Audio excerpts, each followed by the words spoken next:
Welcome back everyone to F1 2017 career mode for the finale here at Abu Dhabi. Oh boy, what a season it's been. The World Drivers' Champion has already been decided and now we're just pretty much battling for the Constructors. In terms of my individual championship, I'm not going to really go any higher, so this is just kind of a race to see how far we can get up the field.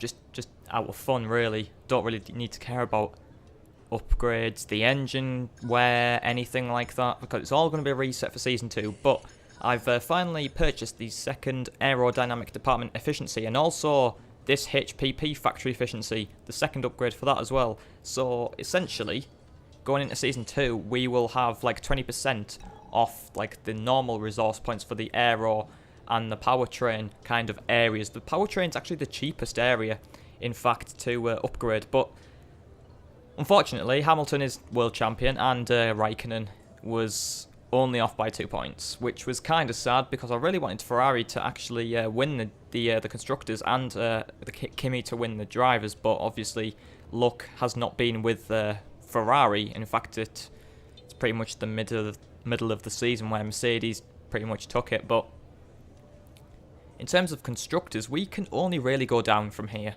Force India are close. We're nowhere near Red Bull. So that's kind of why now it's kind of a bit of a fun race.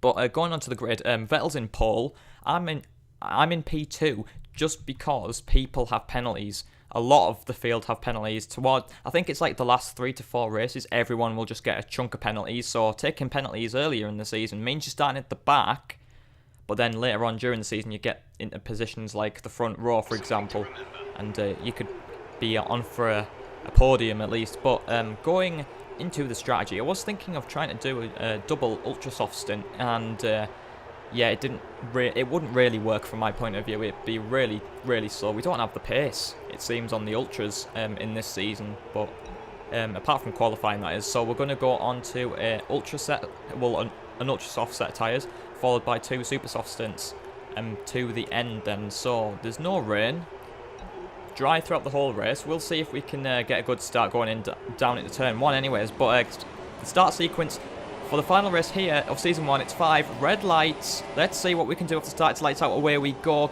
Vettel gets a good start. I also get a very good start. But Hulkenberg, Massa and Stroll are going to go side by side with each other, 3 wide into turn 1.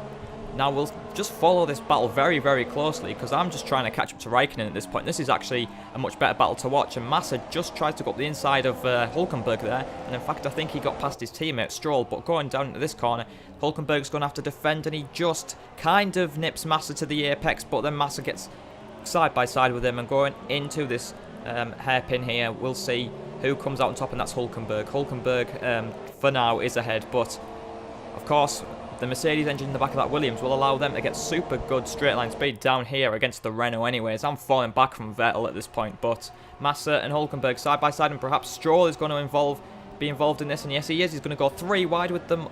Oh my goodness, I mean, what a battle this is, and Massa just gets ahead of Hulkenberg, and I think he might stick it. Yes, he does. Going through this lovely part of the track now. Let's see what Hulkenberg can do. Goes to the inside there, but I think he might get overtaken by Stroll as well, and I think he does, but under braking though. That Renault is pretty good, and then he just tries to squeeze Stroll there, but he just manages to get ahead, does Hulkenberg. So Massa's kind of won that battle, and yeah, Hulkenberg kind of lost out. But onto lap 7, we were trying to catch Vettel, that was about it, but then he came in for his pit stop, and now we are first place, and then Hulkenberg's in second and Ricciardo's in third. On this lap, we do actually come into the pit lane, a 4-hour set of super soft tyres.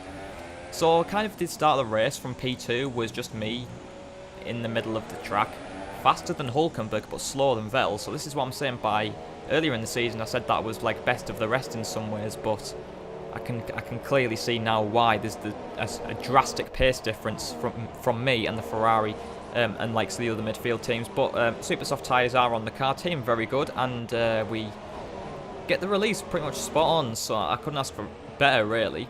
And going onto the circuit now, this lovely underground pit lane is fantastic. As we emerge on the surface, I think we might just get ahead of, I think that's Massa or Stroll, I don't know, but that's Massa just in front of the picture, and then behind us we've got Valtteri Bottas in the Mercedes. So what can we do to defend against the Mercedes? We've actually had a good few battles with Mercedes this season, believe it or not. With Hamilton and Bottas, of course. And I think this season we were battling mostly with Williams and occasionally Force India. But as we go onto this straight now, we're trying to catch up to Massa. We do have DRS open. We've got rich mix enabled. Our fuel's now red, so we kind of have to save some fuel at some point. But I tried to look for a move there, decided against it. Massa was too good on the brakes, and I couldn't really make up the ground in that corner. But lap 8, we're P15, closing up to Massa right on the back of him now. And Alonso is in P13 ahead, so hopefully Alonso can hold Massa up here, but hopefully he doesn't hold us up. Fingers crossed, that is. Get the exit a little bit wrong there. And in fact, I think I'd purposely made that mistake just to try and get Bottas to fall out of my slipstream and really not get a good run. But as we got the start-finish straight here, Bottas is literally right on the back of our gearbox. We're going to go to the racing line. We're going to try and defend down into turn 1 possibly. And we ended up defending quite well into turn 1, but then he backed out at the end. But now it's P13 for us after a car ahead has made their stop on lap 9. And now we're going to be in a little bit of a slipstream fest as Massa tries to slipstream Alonso. Darts to the inside of Alonso. I'm going to try and make a move to around the outside of Alonso here. As we go into the braking zone, Massa just is very, very, very cautious on the brakes. And that allows Alonso to get the advantage over us. So now I'm kind of a little bit frustrated because Massa kind of was too slow there. And I could have gone a lot faster there. But obviously with DRS in this part of the track, it's just fantastic to get around the McLaren like that. But as we go into this brake zone, Palmer and Kvyat are going side by side and Massa's being held up. And you can see there he gets a poor run through there because of those two battling ahead and we just nip down the inside. And as well, can we defend against Massa with the proximity arrow still there? Can we see if we can actually overtake the other two cars as well ahead of us? But whoa, I just absolutely lose it there.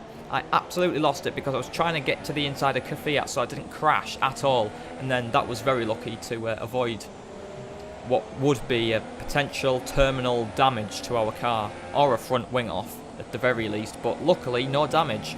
And we have to do all that work again on Massa and the likes of Palmer as well as Kvyat, who is now pretty much quite ahead. But it's kind of deja vu here, down into turn 1, defending against Bottas once again. He nips to the inside, contact is made, and he gets past just for P9, so I'm going to try and let him get ahead, and in fact that was a smart move because now he's getting held up by Massa and Palmer going side by side. And I don't really know what to say because Palmer now has made a mistake and now Bottas is trapped behind him. He was absolutely on for an overtake was Bottas, but then he lost a position, he got time lost there, and now we're going to catch up to Massa. Massa didn't get slowed down, believe it or not, because he actually took the racing line. It was Palmer that did, because he mounted the curb. So in essence, we've kind of lost a bit of time now, and with that mistake, definitely, we have to keep, I would say, consistent, and we just need to keep to the back of him and just make sure we defend against Bottas unless we do another smart strategy allowing him past again. But P7, I was going to say P6, but it's P7 now after Bottas has overtaken us. On lap 11, so we're on for a good result here. Everyone's making the pit stop, so we are within the points at least, which is good. We literally need a points finish here today and then the team will be happy, but most of the time I've exceeded that target, so hopefully we can, fingers crossed, get a good result out of this. But going down in this hairpin, yeah, Bottas is really good through there, but there's, as you can see on the minimap, there's like a 4-car train including myself in there, so who knows what it'll mean down to this braking zone. I believe it'll be very similar to what we've already seen, but it isn't because Kvyat just manages to stay ahead of Massa and mountain curbs and all. And it's lap 12 now and it's a lot lighter than what it was before. Is that just me? I don't know, but Bottas is going to try and get to the slipstream and DRS here. I'm going to get the DRS, pushing it up into rich mix because I can kind of save it within this braking zone because I can kind of course through here in a way, as I could do there. And Bottas absolutely got caught up in that incident, and Kvyat is on the curb, gets a bad exit. Bottas lost out there because he was pushed wide by Kvyat and Massa battling there. But as we open DRS, we're going to sneak to the inside, very close to the wall, very, very close to the wall. As we go down the inside of Daniel Kvyat, a little bit of contact was made, and we just about hold it there. Can we actually maintain it? Yes, we can. Mounting the curb a little bit. but we maintained our position. It's P5 now, so let's see how Bottas fares up getting past Kvyat. It shouldn't be long, really, let's be honest, but our aim is to now catch up to Massa, and we haven't really caught up to him as much. Up until lap 13, in fact, we kind of got DRS on him there. We're putting it in lean mix to try and save some fuel here, and it's actually working quite well with the DRS open, and Massa makes a mistake. What a big mistake from the Brazilian there. As we go round the outside, we're getting traction here. He barges me off the track. I'm just like holding my line at this point. I held the line there because I'm not going to get pushed off track. I'm keeping my line. And now Massa, for some reason, goes to the left-hand side after being mostly on the right-hand side. Bit weird, but going down this braking zone, we're going to try and nip it to the inside, round the outside of this second part of the chicane. Massa did cut the chicane. We got bumped off slightly. Round the outside to defend. Can we just about hold on? And yes, we can. That's a very, very tough battle in that part of the track, definitely. But this time, we don't actually go smashing into the barrier, and we actually make that corner pretty well. Lap 17 now. We actually are coming in for our second set of super soft tyres this race, and we are in P2 behind Vettel, and Vettel is quite a substantial way ahead. He is about a good, I was going to say about 20 seconds. I'm not far off at all. He's a good 19 seconds ahead. But yeah, Vettel, unbelievable pace. He hasn't got the likes of Hamilton or Bottas to challenge him, and he's just going to pretty much, I think it's safe to say that he will come away with the win. It's kind of sad that Ferrari are now picking it up a little bit towards the end of the season, but nonetheless, we are coming out of the pit lane, and I believe that's Kimi Raikkonen. And it is Kimi Raikkonen in the Ferrari, and just ahead of him is our teammate Magnussen, so I don't know what strategy Magnussen's on, but hopefully it's a different one to ours, and by the look at his tyres, he's on super softs, is he? No, he's on softs. He's on the very conservative strategy as we go down the inside of Raikkonen there, try to hold him off, and for some reason we actually, out of absolutely nowhere, we've actually defended extremely well against the Ferrari of Raikkonen there. That's a bit surprising. But opening DRS to try and catch up to our teammate. Of course, we're in the same car, similar straight line speed, and going down to this braking zone, I'm a lot braver on the brakes. I have the grippier tyre, of course, so I can brake a little bit later. Plus, it's pretty much a fresh stint that I'm on, and Magnussen's probably been on those for about, I'm going to say about 10 laps, but he goes to the inside. I go around the outside, give him plenty of room. Down into the braking zone. I brake a little bit too late, actually, because I didn't know what Magnussen was going to do. But safe to say that we are in P5 after overtaking him, and Perez got ahead of us before. So now what this means is that we're going to have to overtake Perez. And as we go, try and go to the inside. Do we try? Yes, we do. We go down the inside here. A little bit of a lock-up. Not too bad, though, as we go to the inside to defend. Yes, we do make it stick. And it's a P4 by the end, as now Raikkonen tries to overtake once again.